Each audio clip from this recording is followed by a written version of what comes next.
Salve, salve, salve, salve, rapaziada! Mais uma vitória, mais 3 pontos. O Atlético agora, nesse momento, está a 1 ponto apenas do G4 da Série B.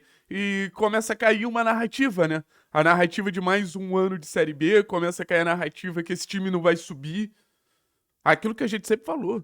Esse time de forma organizada é natural que brigue pelo acesso e não tem nenhum mérito nisso.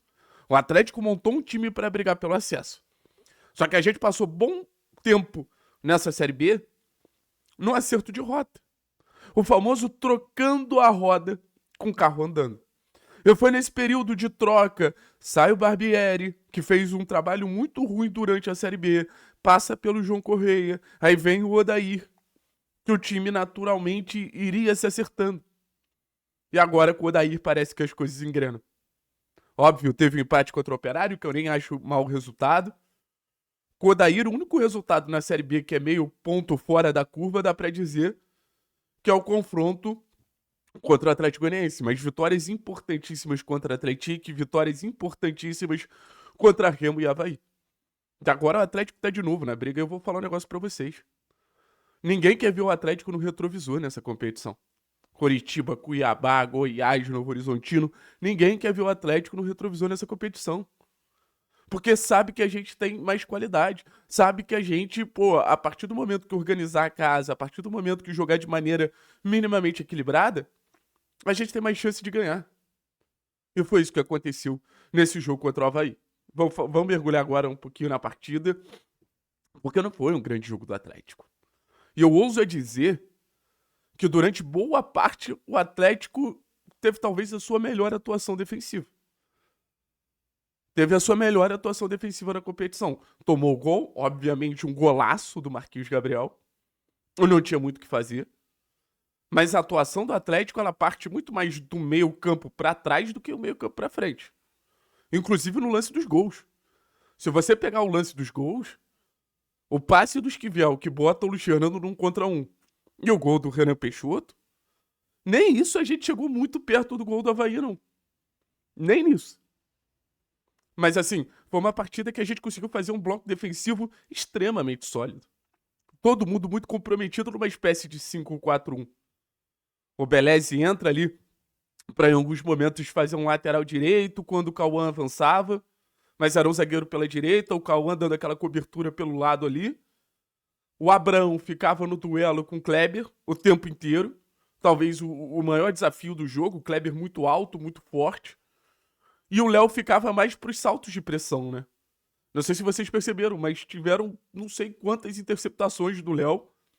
E lembrando, o Atlético é o time com mais interceptações no campeonato.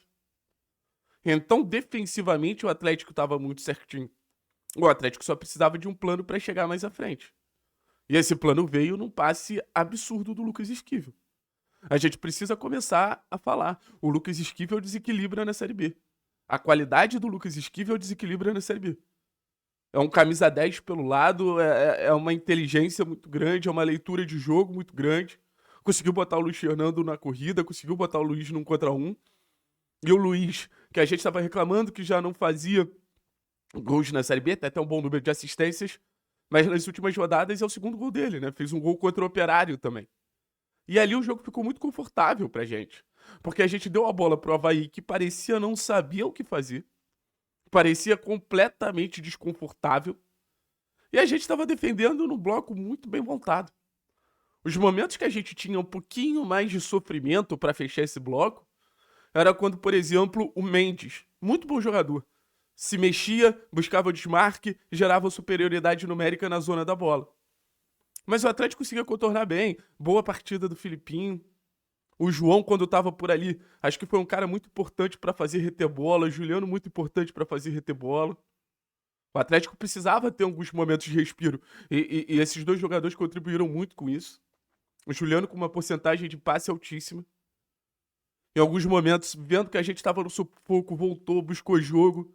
Deu dinâmica ali para fazer essa transição e pra gente poder dar uma respirada. Eu achei que o Raul entrou bem. É driblado no lance do gol, mas em muitos momentos a bola bateu no Raul. O Raul conseguiu tranquilizar o jogo. Então o bloco tava muito certinho. Saiu o Alan, entra o Renan. O Alan já não aguentava mais. E eu fico me perguntando se era jogo pro Alan mesmo. Acho que a gente tem que ter uma leitura melhor, talvez, dentro de casa, o Allan Kardec fora de casa, o Renan Peixoto. E, cara, o Renan Peixoto aos 30 minutos faz aquilo, né? Inacreditável que o Renan Peixoto fez, irmão. Inacreditável. Se alguém falar que imaginava que aquela bola ia entrar, naturalmente vai estar mentindo. O cara acerta um golaço, o cara acerta um tirambaço, o cara acerta, porra. Não sei nem como definir o que o Renan Peixoto faz. E naquele momento parecia, o jogo era nosso. O jogo era nosso. E o Renan, ele entrou bem. Entrou competindo, entrou disputando. Entrou atrapalhando o time adversário. O Renan é muito brigador, né? E eu acho que a gente tem que falar também da importância que o Renan vem tendo nessa trajetória. O gol contra o CRB, a gente ganhou o gol contra o Atlético, a gente ganhou o gol da vitória contra a Avaí, contra a Paysandu, contra... Enfim, teve outro jogo que eu acho que ele mete o gol da vitória. Avaí, Paysandu e Atlético. É um cara que vem entregando gols. É um cara do gol contra o Novo Horizontino, que a gente não ganha, mas mesmo assim. É um cara que, pô, é uma promessa que vem entregando mais do que se esperava dele. A falta técnica do Renan é muito clara. Mas ele entrega de alguma forma. Tem muito comprometimento, tem essa capacidade de fazer gols. Então, pontinho positivo pro scout do Atlético também. Acho que o achado do Renan Peixoto vem sendo muito útil. Só que logo depois a gente toma um gol, né? Mais um cruzamento. O Abraão corta ali, o Raul não consegue proteger a área, o Marquinhos Gabriel faz um golaço. Nos minutos finais, cara, ali era sufoco, ali era desespero, ali era loucura. Mas um Atlético que consegue uma vitória muito importante, pensando no Atletiba. Já dá pra mirar o Atletiba, já dá pra focar no Atletiba. E o Atlético chega talvez no seu momento de mais confiança na competição pro jogo mais importante da competição. E eu espero que a torcida compre o barulho desse time pro Atletiba. Eu espero que a torcida compre o barulho desses jogadores pro jogo mais importante da competição, volto a dizer.